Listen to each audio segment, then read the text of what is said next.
자, 이제 보이차의 보관 방법에 대해서 말씀드리겠습니다. 보이차를 보관하는 방법도 참 말이 많죠. 이렇게 보관해라. 아니다. 그러면 안 된다. 저렇게 보관해야 된다. 항상 다툼이 있죠. 사실 어째 보면 보이차 자체가 말이 많죠. 보이차가 와 말이 많겠습니까? 여러분이 생각할 적에. 믿을 수가 없어서. 맞습니다. 보이차는 스펙트럼이 굉장히 크죠. 왜냐하면 녹차부터 시작해서 홍차적인 요소까지 보이차가 다 갖고 있어요. 그래서 일단 범위가 굉장히 넓죠. 거기다가 어떻습니까? 그래서 범위가 가장 넓기 때문에 원래 해차를 그냥 마셔도 되고 오랜 시간 보관해서 마셔도 되죠. 그러면 오랜 시간이라는 시간적인 요소가 들어가죠. 그렇게 되면 시간적인 변수가 하나 더 생기면 어떻습니까? 차를 잃기가 어려워요. 이것은 10년짜리다, 15년짜리다, 20년짜리다 하면 그 맛을 알아야 되고 그걸 읽어낼 수가 있어야 되잖아요. 그래서 보이차가 어렵죠. 그래서 말이 많은 차가 되는 거죠. 그런데 사실은 어째 보면 보이차가 어렵다 하지만은 몸 반응이 일어나시면 어떻습니까? 보이차는 사실 간단합니다. 굉장히 쉬워요. 왜냐하면 오래된 차라든지 맛이 좋은 차를 찾는 것이 아니고 건강한 차를 찾으면 되죠. 이 차를 마셔서 내 몸에 이로운지 해로운지를 판단하면 되죠. 그래서 보통 바깥에서 말하는 이 차는 무슨 차다, 이 차는 어떤 향이 난다, 어떤 맛이 난다, 이런 것들은 다 부수적인 문제죠. 이런 것들은 어찌 보면 몸을 건강하게 하는 데는 필요 없는 조건들입니다. 그것은 맛의 조건들이죠. 그래서 여러분들이 보이차를 몸 반응만 일어나지면 보이차는 어떻습니까? 판단하기가 가장 쉽습니다. 먹을 수 있느냐 없느냐만 판단하면 되기 때문에 거기 10년짜리 되든 20년짜리 되든 관계가 없습니다. 원래 해차도 관계없죠. 먹을 수 있느냐 없느냐만 판단하면 되기 때문에. 그래서 이제 보이차는 이런 스펙트럼 때문에, 그리고 무엇입니까? 보관기간이라는 시간이라는 연수가 들어가기 때문에 여러분들이 판단하기 어려운 겁니다. 그래서 보이차는 믿을 수가 없는 차가 되죠. 왜냐하면 시간의 변수 속에는 어떻게 될지 모르기 때문에 그렇습니다. 10년 동안 보이차를 어떻게 보관하는지, 이게 10년짜리가 맞는지 아닌지 사실은 판단할 수가 없죠, 여러분들이. 그래서 믿을 수 없는 차가 되는 거죠. 그런데 보이차는 그렇다 치고, 그러면 보관 방법에 대해서는 왜 그렇게 말이 많습니까? 이렇게 보관해라, 저렇게 보관해라. 그거는 보이차를 보는 관점이 틀려서 그렇습니다. 그런 관점은 어떤 관점이냐면, 보이차는 발효되어야만 마시는 차를 알고 있죠, 사람들이. 그래서 보이차가 발효되지 않으면 마시지 못하는 차를 알고 있어요. 그 사람들의 입장에서 보면 발효되지 않는 원래 보이생차, 해차 같은 거는 마시지 못하죠. 그런데도 참 우습게도 그 사람들은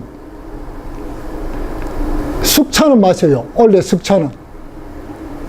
이런 것을 볼 적에 그들에게 중요한 것은 무엇입니까? 그냥 발효죠. 발효만 되면 마시는 거죠. 그렇게 어떻게 발효 조건이 어떠냐에 관계없이 그냥 발효만 시키며 마시는 차죠. 그래서 그들은 무슨 차를 찾습니까? 오래된 차를 찾죠. 오래된 차만이 그들을 행복하게 해줄 수 있지. 왜냐하면 발효가 그들한테 중요하기 때문에 그렇습니다. 그런데 사실 몸 반응이 일어나면 어떻습니까? 발효가 중요하지 않죠. 원료가 더 중요하죠. 한 예를 들어보면 비료 농약이든 20년 된 발효된 보이생차보다는 비료 농약을 치지 않는 원래 해차가 사실 마시면 속이 훨씬 더 편합니다. 만약 여러분이 몸 반응이 일어나지면 이거는 선택이 아니라 당연히 그렇게 당연한 겁니다, 거기. 근데 여러분이 그런 몸 반응이 일어나지 않기 때문에 무엇입니까? 보이차를 판단하기가 어려워지는 거죠. 그래서 발효는 그렇게 중요한 요소가 아닙니다. 원료가 가장 중요한 요소지요. 그러면 여러분에게 한 가지 질문을 해볼까요? 똑같은 조건에서 숙차와 생차가 있다면 여러분들은 어느 차를 마시겠습니까? 아무도 생차. 답을 가르쳐 주셔야 답이 나옵니까?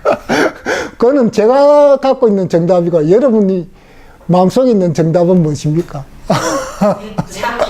그래도 생차입니까? 예.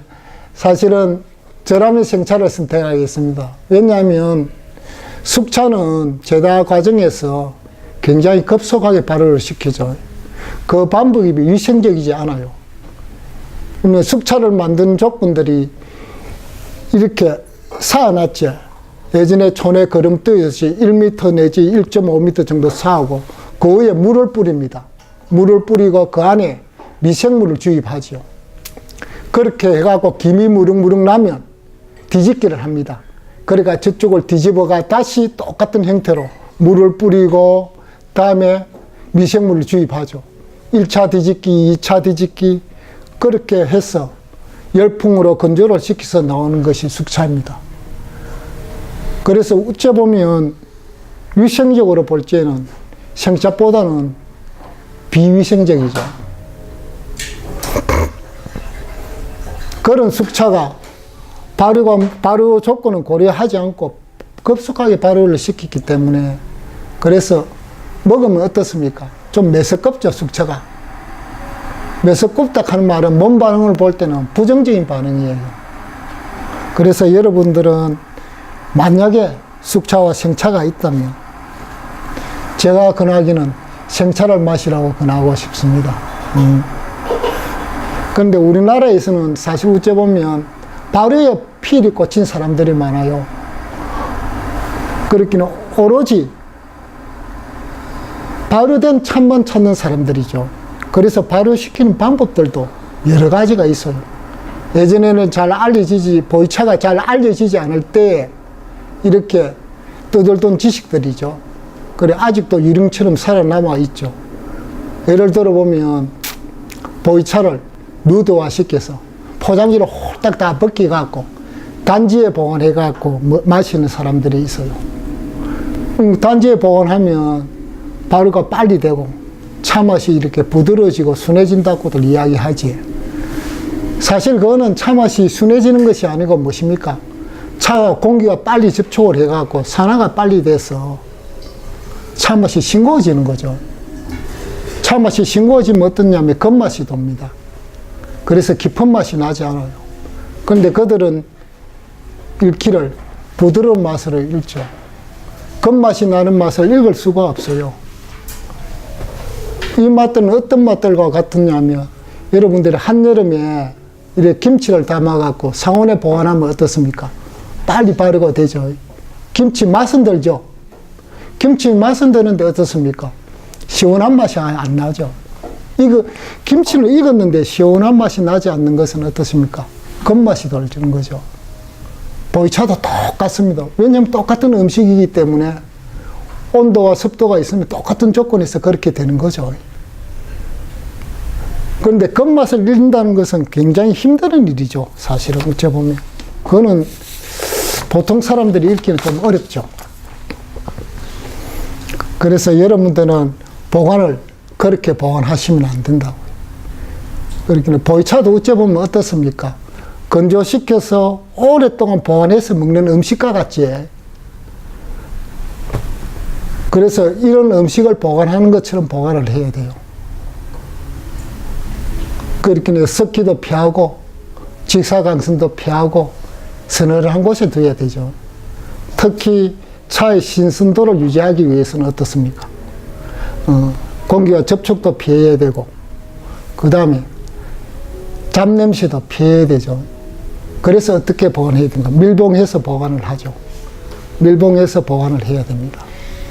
사람들이 밀봉해서 보관하라 하면 발효가 안 된다고 난리예요. 그렇지만 어떻습니까? 밀봉해서 보관하면 밀봉된 그 안에 공기만 가지고도 충분히 발효가 진행되죠. 그리고 여러분들이 그것을 뜯어서 마시면 공기와 접촉되면 그 시간의 연수만큼 발효된 맛이 일어나집니다.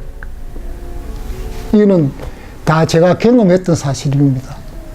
그래서 예전에 보면 13년 정도 된 차가 처음으로 이렇게 뜯으니까 생차 맛이 났어요. 그런데 이렇게 열고 마시고 이렇게 하면서 어떻습니까? 공기와 접촉을 하니까 13년의 연수만큼 발효된 맛이 나오죠, 나중에는. 그래서 시간의 연수는 속일 수가 없습니다. 여러분들은 꼭 그렇게 보관하셔야 차가 이렇게 맑고 깨끗하게 보관해 갖고 마실 수 있습니다. 그리고 현실적으로 여러분들이 이제 차를 보관하고 마실 때는 보통 이렇게 차를 이렇게 한 편이라면 한 4분의 1 정도로 이렇게 불러시 갖고 그걸 이렇게 유리병이라든지 다른 일에 포장지에 싸두고 나머지 4분의 3은 이렇게 원포장지에 싸서 이렇게 밀봉해 갖고 딱 놔두셔야 되죠. 그리고 그걸 먹고 나서 다시 먹고 그래야 차의 신선한 맛을 그대로 유지하면서 먹을 수가 있어요. 그리고 더 오래 보관을 할 것은 그대로 원포장지에 이렇게 싸갖고 그냥 종이박스에 밀봉을 해가 집안에서 제일 시원한 곳에 넣어두면 되죠. 보관 방법은 의외로 간단하지. 여러분들이 보관을 이때까지 이런 보관 방법을 들어보지 않았어. 보관이 어떻게 보관하는지 굉장히 궁금하고 여쭈 가면 그래 보관하면 안 된다 하고 여기 가면 이렇게 보관해야 하고 사람마다 차를 파는 사람마다도 다 틀렸습니다. 그런데 저희들이 몸으로 이렇게 차를 읽어보니까 그렇게 보관한 방법이 가장 차를 맛있게 먹을 수 있는 방법이에요. 지금 중국에서는 여러 가지 보관 방법이 있어요. 예전에 이렇게 보면 이런 보관 방법들은 어찌 보면 의도가 좀 불순하죠. 왜냐하면 차를 빨리 발효시키는데 주안점을 두고 있죠.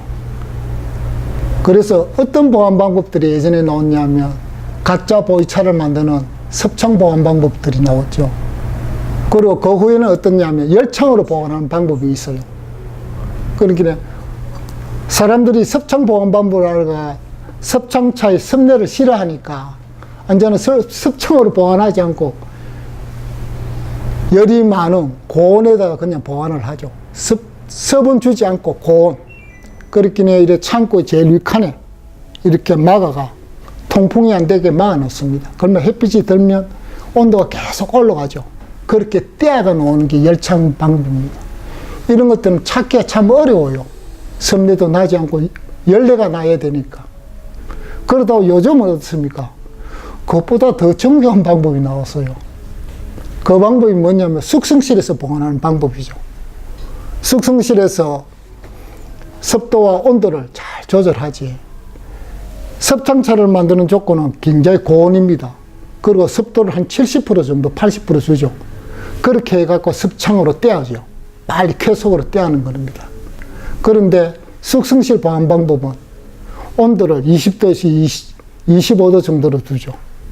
그리고 습도도 30% 미만으로 두죠. 그럼 아주 천천히 발효가 되죠. 바깥에서 발효를 시키는 것처럼 이렇게 천천히 발효가 돼요. 저도 그렇게 숙성실에 보관된 차를 마셔봤습니다. 몸 반응이 일어나지 않으면 그 차를 읽기가 어려워요. 왜냐하면 차가 싱거운 맛이나 겉맛을 알아야 되는데 그 차를 읽어낼 수 있는 것은 차 맛이 단단하지 않고 싱거운 맛이라든지 겉맛이 나는 걸 사실은 알 수 있는 사람들이 거의 없습니다. 이 차가 맛이 꽉 찼다, 아니다, 좀 싱겁다, 이 맛을 알 수가 없기 때문에 그렇습니다. 그래서 그런 차는 차 주인이 아니면 모르죠. 그래서 여러분들은 차를 이렇게 보관할 적에 가장 중요한 것이 뭐냐 하면 건창으로 보관하는 것이 가장 중요합니다. 그리고 건창차만 마셔야 무엇입니까? 이런 차들을 알 수가 있지. 다른 보관 방법을 알 수가 있습니다. 만약 섞어 마시면 절대로 모릅니다. 왜냐하면 이 맛, 저 맛이 왔다 갔다 하기 때문에. 그래서 구매자 입장에서 보면 어찌 보면 굉장히 힘드는 일이죠. 건창차와 그렇게 보관된 차를 구별할 수 없으니까요. 몸 반응이 사실 일어나면 굉장히 쉽습니다. 이런 구별이. 왜냐하면 몸으로 읽으면 다 되기 때문에 충분히 이런 것을 잡아낼 수가 있어요. 그런데 몸 반응이 일어나지 않으면 맛으로 구분해야 돼요. 건창차 이렇게 깐깐하고 단단한 맛을 구분해야 다른 보관 방법으로 이렇게 했던 차와 비교할 수 있어요. 그래서 여러분들이 제일 중요한 거는 건창 보관된 차만 마시면 충분히 구별이 가능하죠. 그거는 조금만 학습만 하면 되는 일들입니다. 그리고 한 가지 더 유념해야 될 사항은 뭐냐면, 그런 차를 찾는 데 있어서 차를 진하게 우리면 싱거운 맛이나 겉맛을 찾아낼 수가 없어요. 그래서 차를 연하게 우리셔야 이것이 겉맛이다, 싱거운 맛이를 알 수 있습니다. 오늘 이 강의가 여러분에게 약간의 정보를 제공하지만 완전하지가 않습니다. 제한적이죠. 여러분들이 이렇게 몸 반응이 일어나갖고 체득이 되어지면 아주 쉽지만은 그렇지 않고는 그냥 지식적인 표현에 불과하죠. 그래도 여러분들이 만약에 건강한 차를 마시고 싶다면 먼저 비료농약을 치지 않는 차를 선택해야 되죠. 원료가 깨끗한 차를 선택해야 됩니다.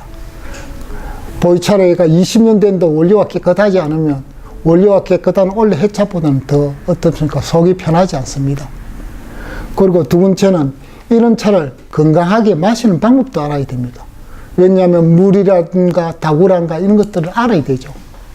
그 다음에 아까처럼 건강하게 보관하는 방법도 알아야 됩니다. 이 세 가지 요소가 어떻습니까?